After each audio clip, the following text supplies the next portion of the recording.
YCP ప్రభుత్వం అధికారంలో ఉన్నప్పుడు ఆ ప్రభుత్వానికి వ్యతిరేకంగా ఏ పత్రికలు ఏ మీడియాలు అయితే వార్తలు రాస్తున్నాయో ఆ మీడియాలోని కొంతమంది యాంకర్లపై కూడా వైసీపీ ప్రభుత్వం కేసులు పెట్టింది. అయితే అప్పుడు కూడా తెలుగుదేశం పార్టీ నాయకులు ఏమన్నారు?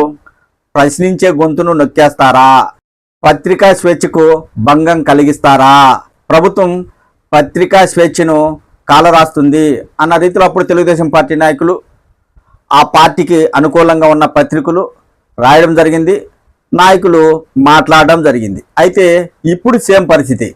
ప్రస్తుతం కూటమి ప్రభుత్వం అధికారంలో ఉంది.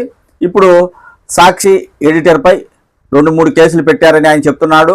మళ్ళీ విజయవాడలోని ఆయన నివాసంలో ఎలాంటి నోటీసులు లేకుండా 3 గంటల పాటు పోలీసులు సోదాలు చేశారు. ఇదంతా కూటమి ప్రభుత్వం చేయిస్తుంది. మేము ప్రభుత్వంలో జరుగుతున్న అన్యాయాలను అక్రమాలను ప్రజల్లోకి తీసుకెళ్తున్నాం కాబట్టి ఇలాంటి దాడులు మాపై చేపిస్తుంది కూటమి ప్రభుత్వం అని సాక్షి ఎడిటర్ ధనంజయ రెడ్డితో పాటు పలు జర్నలిస్ట్ సంఘాల నాయకులు కూడా మాట్లాడుతున్నారు. గతంలో వైఎస్ఆర్ కాంగ్రెస్ పార్టీ అధికారంలో ఉన్నప్పుడు ఇలాగే జరిగింది, ఇలాంటి వ్యాఖ్యలే చేశారు. కూటమి ప్రభుత్వం అధికారంలో ఉన్నప్పుడు ఇలాగే జరుగుతుంది, అదే వ్యాఖ్యలు ఇప్పుడు చేస్తున్నారు. ఇందులో పెద్దగా తేడా ఏం లేదు.